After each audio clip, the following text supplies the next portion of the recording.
ونستغفره ونؤمن به ونتوكل عليه ونعوذ بالله من شرور أنفسنا ومن سيئات أعمالنا من يهد الله فلا مضل له ومن يضلل فلا هادي له ونشهد أن لا إله إلا الله وحده لا شريك له ونشهد أن محمدا عبده ورسوله وصلى الله وسلم على سيدنا محمد وعلى آله وأصحابه وأزواجه وأهل بيته وذرياته وأتباعه أجمعين أما بعد فقد قال الله تعالى في القرآن العظيم والفرقان المجيد أعوذ بالله من الشيطان الرجيم بسم الله الرحمن الرحيم وما كان لنبي أن يغل ومن يغل يأت بما غل يوم القيامة ثم توفى كل نفس ما كسبت وهم لا يظلمون صدق الله العظيم புகழ் அனைத்தும் இறைவனாகிய அல்லாஹ் ஒருவனுக்கு மட்டுமே உரித்தாகட்டுமா. அல்லாஹினுடைய ஸலாத்தும் ஸலாமும் அன்பும் அருளும் நம் உயிரினும் மேலான முஹம்மது ரசூலுல்லாஹி ஸல்லல்லாஹு அலைஹி வஸல்லம் அவர்களின் மீதும் அவர்களுடைய தோழர்கள் குடும்பத்தார்கள் அவர்களை பின்பற்றி வந்த தாபிஈன்கள் தபஉ தாபிஈன்கள் ஃபுகஹாக்கள் ஷுஹதாக்கள் நல்லவர்கள் நம் அனைவரின் மீதும் என்றென்றும் நின்று நிலவட்டுமாக. அல்லாஹினுடைய மேலான ரஹ்மத்தையும் அவனுடைய பொருத்தத்தையும் பெற்றுக்கொண்ட நல்லியார் அவருடைய கூட்டத்திலே அல்லாஹ் நம்மை கபூல் செய்தருள்வானா. வாழும் காலம் எல்லாம் நிம்மதியாகவும் ஆரோக்கியமாகவும் வாழக்கூடிய பெரும் பாக்கியத்தை அல்லாஹ் நம் அனைவருக்கும் தந்தருள்வானா. வாழ்க்கையின் எல்லா நிலைகளிலும் தக்வா என்னும் இறையச்சத்தை இழந்து நடப்பதற்கு ரப்புல் ஆலமீன் தௌஃபீக் செய்தருள்வானா.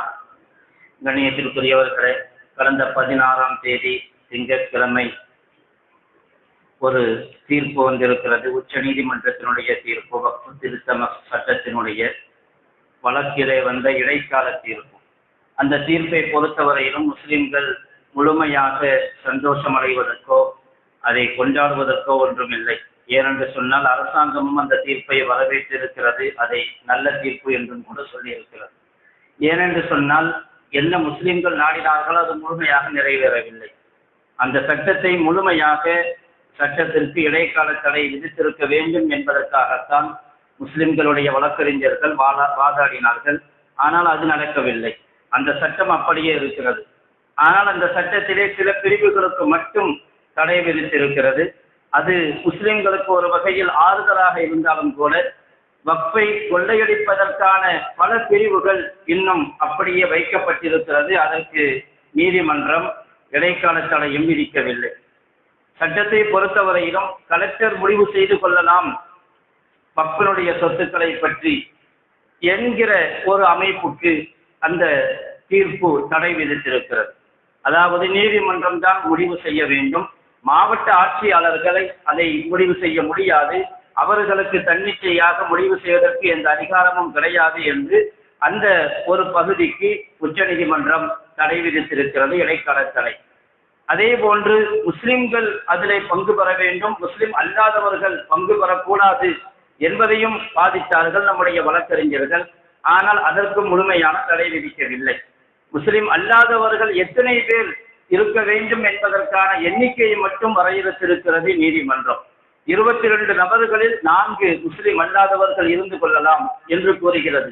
அதே சமயத்திலே சிஇஓவாக, அதாவது தலைமை செயலக அதிகாரியாக முஸ்லிம் அல்லாதவர் இருக்கலாமா, இருக்கக்கூடாது என்று சொல்லவில்லை உச்ச நீதிமன்றம்.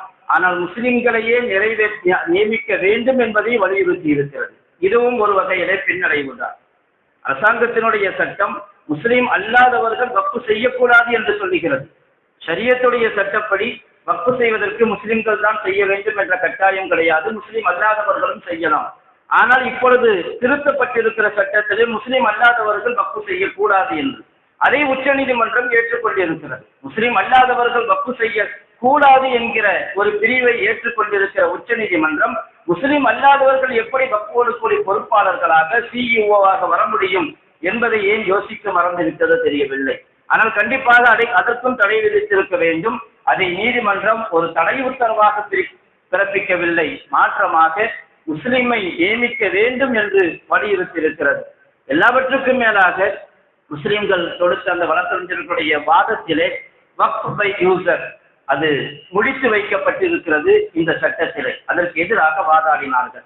வக்ஃப் பை யூசர் அது நிறுத்தப்பட்டால் ஏராளமான சொத்துக்கள் பறிக்கப்படும் முஸ்லிம்களிடமிருந்து வக்ஃப் சொத்துக்கள். ஆனால் அதற்கும் உச்ச நீதிமன்றம் தடை விதிக்கவில்லை. அதற்கு ஒரு காரணத்தையும் சொல்லி கற்பித்திருக்கிறது நீதிமன்றம். வக்ஃபு பை யூசர் என்று சொன்னால் அதற்கு ஒழுங்கான பதிவு இருக்காது. ஆனால் காலம் காலமாக அது வக்ஃபாக உபயோகப்படுத்தப்பட்டுக் கொண்டிருக்கிறது. இந்த நாட்டினுடைய மொத்த வக்ஃபு சொத்திலே ஏறத்தாழ 4 லட்சம் வக்ஃபு சொத்துக்கள் வக்ஃபு பை யூசராக இருக்கிறது. அதாவது முறையான பதிவு செய்யப்படாமல் இருக்கக்கூடிய நடைமுறையில் அது வக்ஃபாக ஆக்கப்பட்டிருக்கிறது. ஷரியத்தினுடைய ரீதியாக வாய் வழியாக அவர் வக்ஃபு செய்து விட்டாலும் கூட அது வக்ஃபாகிவிடும். முஸ்லிம்கள் தங்களுடைய ஆர்வத்தின் காரணமாக ஆரம்ப காலத்திலே அதை முறையாக பதிவு செய்யாமல் நிறைய வக்ஃபுகளை செய்திருக்கிறார்கள். ஏராளமான மஸ்ஜிதுகள் 1,19,000 மஸ்ஜிதுகள் வக்ஃபு பை யூசரில் இருக்கிறது. 1 லட்சத்திற்கும் அதிகமான கபருஸ்தான்கள் வக்ஃபு பை யூசரில் இருக்கிறது. இப்படி நிறைய சொத்துக்கள் வக்ஃபு பை யூசராக இருக்கும் பொழுது, ஆனால் அரசாங்கத்தினுடைய சட்டம் இந்த வக்ஃபு பை யூசர் செல்லாது என்று அறிவித்திருக்கிறது. நீதிமன்றம் அதற்கும் தடை விதிக்கவில்லை. அதற்கு ஒரு காரணத்தை சொல்லி இருக்கிறது. 1923ஆம் ஆண்டிலேயே வக்ஃபினுடைய சட்டத்திலே சொல்லப்பட்டிருக்கிறது, நீங்கள் ரெஜிஸ்டர் செய்ய வேண்டும், பதிவு செய்ய வேண்டும் என்று. 100 ஆண்டு காலம் ஆகிவிட்டது. இனிமேல் அதை ஒரு காரணமாக எடுத்துக்கொள்ள முடியாது என்று சொல்லி இருக்கிறது. இதை முஸ்லிம்களும் கண்டிப்பாக யோசிக்க வேண்டிய விஷயம். பணம் இருக்கிறது, சொத்து இருக்கிறது, செல்வம் இருக்கிறது. அல்லாஹ்வுடைய பொருத்தத்தை நாடி நாம் வக்ஃபு செய்கிறோம் அல்லாஹ்வுக்காக வேண்டி. ஆனால் ஒரு வக்ஃபை உருவாக்குகிறோம், ஆனால் அதை பாதுகாப்பதற்கான ஏற்பாடுகளை செய்ய தவறிவிடுகிறோம். ஒரு கட்டடத்தை உருவாக்குகிறோம், அதை பாதுகாப்பதற்கான ஏற்பாடுகளை செய்ய முடியவில்லை. ஒரு வக்ஃபு சொத்தை உருவாக்க முடிகிறது, அதை அரசாங்க ரீதியாக சட்ட ரீதியாக அதை எப்படி பாதுகாக்க வேண்டும் அதை நாம் செய்ய தவறிவிடுகிறோம். 100 ஆண்டு காலமாக நீண்ட வக்ஃபுகள், எவ்வளவு வக்ஃபுகள் இருக்கிறது லட்சக்கணக்கிலே பதிவு செய்யப்படாமல் என்று சொன்னால் அது நம்முடைய கவனக்குறைவும் ஒரு காரணம் என்று நாம் சொல்ல வேண்டும். கண்ணியத்திற்குரியவர்களே, இது விஷயத்திலே நாம் இனிமேலும் கவனக்குறைவாக இருக்கக்கூடாது என்பதைத்தான் இந்த தீர்ப்புகள் நமக்கு உணர்த்துகிறது. இப்படி பல அம்சங்கள் மார்க்கத்தினுடைய சட்டத்திற்கு முரணாகவே அந்த அமைப்புகள், பிரிவுகள் இருக்கிறது. ஆனால் அதை நீதிமன்றம் அதை கண்டுகொள்ளவில்லை, அவற்றுக்கெல்லாம் தடை விதிக்கவில்லை. நம்முடைய குறைகளையும் இங்கே நினைத்து பார்க்க வேண்டும். முஸ்லிம்கள் தங்களுடைய வக்ஃபு சொத்துக்களை என்ன செய்கிறார்கள், அதை எப்படி பராமரிக்கிறார்கள், பொது சொத்துக்களை எப்படி அதை உபயோகிக்கிறார்கள், இன்று காலப்போக்கிலே எப்படி ஆகிவிட்டது என்று சொன்னால் அது அவர்களுடைய தனிச்சொத்தாக சொந்த சொத்துக்களை போன்று பராமரிக்க ஆரம்பித்து விடுகிறார்கள். அதில் இருக்கக்கூடிய பேணுதல் குறைவின் காரணமாக, அதிலே நாம் பொதுபோக்காக இருந்ததன் காரணமாக இன்று ஒட்டுமொத்த வக்ஃபு சொத்துக்குமே ஆபத்து வந்திருக்கிறது என்று சொன்னால் அது அரசாங்கத்தின் மூலமாக மட்டுமல்ல, முஸ்லிம்களும் அதற்கு காரணமாகத்தான். உஹது யுத்தத்திலே தோல்வி ஏற்பட்டது. முஸ்லிம்கள் கேட்டார்கள், அண்ணாஹாதா, இது எப்படி வந்தது, எங்கிருந்து வந்தது என்று. அல்லாஹ் சொன்னான், இது உங்களின் புறத்திலிருந்து தான் வந்திருக்கிறது. மின் ஐந்தி அன்புசிக்கும், உங்களின் காரணமாகத்தான் வந்திருக்கிறது. பலவிதமான பிரச்சனைகளை, தொல்லைகளை நம்முடைய செயல்பாடுகள் அதை கொண்டு வந்து சேர்த்து விடுகிறது. சட்டங்களை அதாவது வக்ஃபை பாதுகாப்பதற்காக ஷரியத்தினுடைய சட்டங்கள் எவ்வளவு, எந்த ஃபிக்ஹ் கிதாபாக இருந்தாலும் சரி, ஃபிக்ஹுடைய கிதாபுகளிலே அதற்கென்று தனி பாடம் வக்ஃபை பாதுகாக்க வேண்டும் என்று. ஏனென்றால் முன்னோர்களுடைய அமானிதம் அது. அது கண்டுகொள்ளாமல் விடப்பட்டு விட்டால், அது பராமரிக்கப்படாமல் பாதுகாக்கப்படாமல் விடப்பட்டு விட்டால், அடுத்த தலைமுறைக்கு கொண்டு போய் சேர்க்காமல் விடப்பட்டு விட்டால் அது அந்த தலைமுறையினுடைய பெருங்குற்றம். அது அரசாங்க ரீதியாக அது நிர்பந்தப்படுத்தப்பட்டாலும் சரி, நாம் அதிலே கவனமாக இருக்க வேண்டும் என்பதற்காகத்தான் எல்லா சட்ட நூல்களிலும், இஸ்லாமிய சட்ட நூல்களிலும் கிதாபுல் வக்ஃபு என்று இருக்கும், வக்ஃபினுடைய பாடம் என்று தனியாக இருக்கும். எப்படியெல்லாம் அதை பாதுகாக்க வேண்டும் என்பதற்காக வேண்டி விலாவரியான சட்டங்களை எழுதி வைத்திருக்கிறார்கள். ஆனால் அந்த சட்டங்களை வக்ஃபை பராமரிக்கக்கூடியவர்கள் எத்தனை பேர் படித்திருக்கிறார்கள்? வக்ஃபு சொத்தை எப்படி பராமரிக்க வேண்டும், வக்ஃபுகளில் இருப்பவர்களுக்கு வக்ஃபினுடைய, இஸ்லாமியுடைய வக்ஃபு சட்டத்தை பற்றி எந்த அளவுக்கு தெரியும்? எப்பொழுது நாம் பேசுகிறோம் என்று சொன்னால், எப்பொழுது பிரச்சனை வருகிறதோ அப்பொழுதுதான் அதை உள்மானாக ஒரு தலைப்பாக, டாபிக்காக இருக்கிறோமே தவிர எந்த நேரத்தில் எதை படிக்க வேண்டும், எதை செயல்படுத்த வேண்டும். வக்ஃபு செய்தவருக்கு கூட அந்த சொத்திலே தனிப்பட்ட அதிகாரம் கிடையாது. ஒரு சொத்தை வக்ஃபு செய்து விட்டார் என்று சொன்னால் அவருக்கு கூட தனிப்பட்ட அதிகாரம் என்று கிடையாது. அதற்கு உஸ்மான் ரலியல்லாஹு தஆலா அவர்கள் வேற ரூமாவை வாங்கி முஸ்லிம்களுக்காக வக்ஃபு செய்தார்கள்.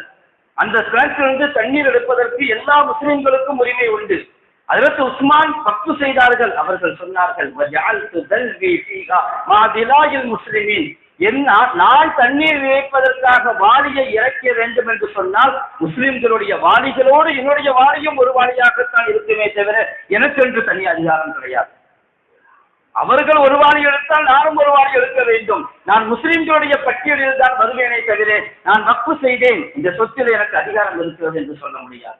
வக்ஃபு செய்தவருக்கு கூட அதிகாரம் இல்லை என்கிற பொழுது இந்த வக்ஃபை பராமரிக்கிறவர்கள் அதை எப்படி பராமரிக்கிறார்கள்? ஒவ்வொரு விஷயத்திலும் அப்படிப்பட்ட ஒரு சட்டங்களை முஸ்லிம்கள் தங்களுடைய சட்ட நூல்களிலே தெளிவாகவே எழுதி வைத்திருக்கிறார்கள். மஸ்ஜிதை நிர்வகிப்பவர்கள், சொத்தை நிர்வகிப்பவர்கள் எப்படி அதை பராமரிக்க வேண்டும்? ஏராளமான சட்டங்கள் உண்டு. சில சட்டங்கள், ஒரு சட்டம் இப்படி ஒரு சட்டம் உண்டு, வலைசலி முத்தவல்லில் மஸ்ஜிதி ஐயஜஅல சிராஜல் மஸ்ஜிதி இலா பைத்தி. பள்ளிவாசலை நிர்வகிக்கக்கூடிய முத்தவல்லிகள், நிர்வாகிகள் பள்ளிவாசலுடைய விளக்கை தன்னுடைய வீட்டு பக்கமாக கூட ஆக்கக்கூடாது.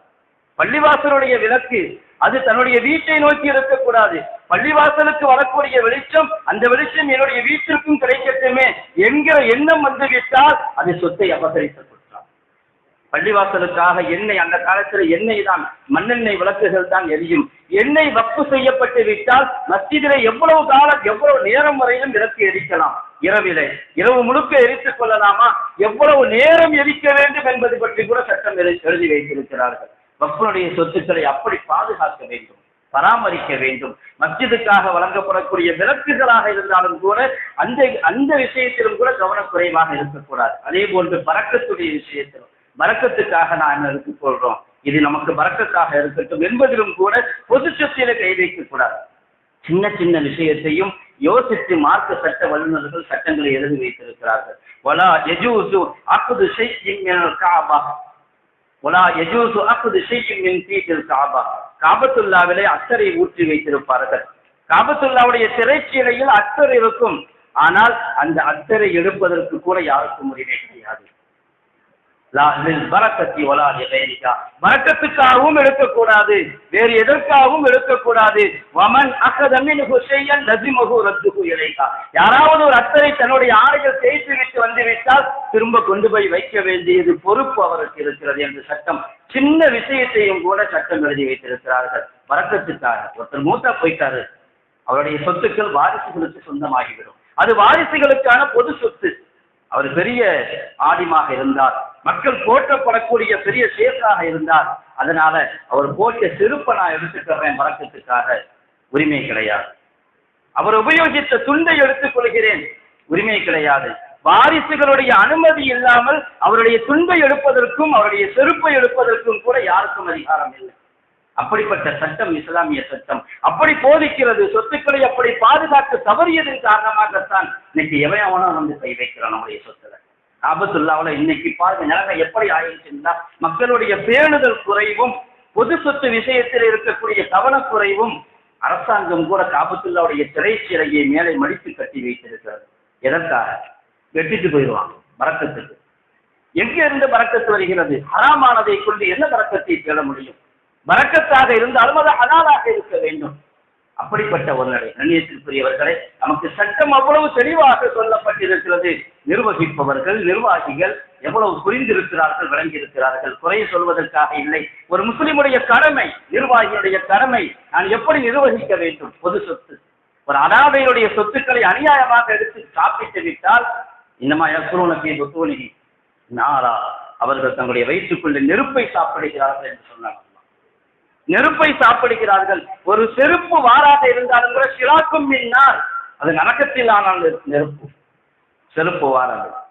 பொது சொத்து என்று சொன்னால் பொதுவானது, அதை பராமரிப்பதில் மிகவும் பேணுதல் வேண்டும். அது யாருக்காக போகிறது, எப்படி செய்கிறோம், அவரவர்களுடைய இஷ்டத்திற்கு அதை செய்ய முடியாது. ஒருத்தர் சொன்னாரு, ஒரு இடம் இருக்குது, வக்ஃபு செய்யப்பட்டிருக்கிறது. எதற்காக? மக்தபு நடத்துவதற்காக.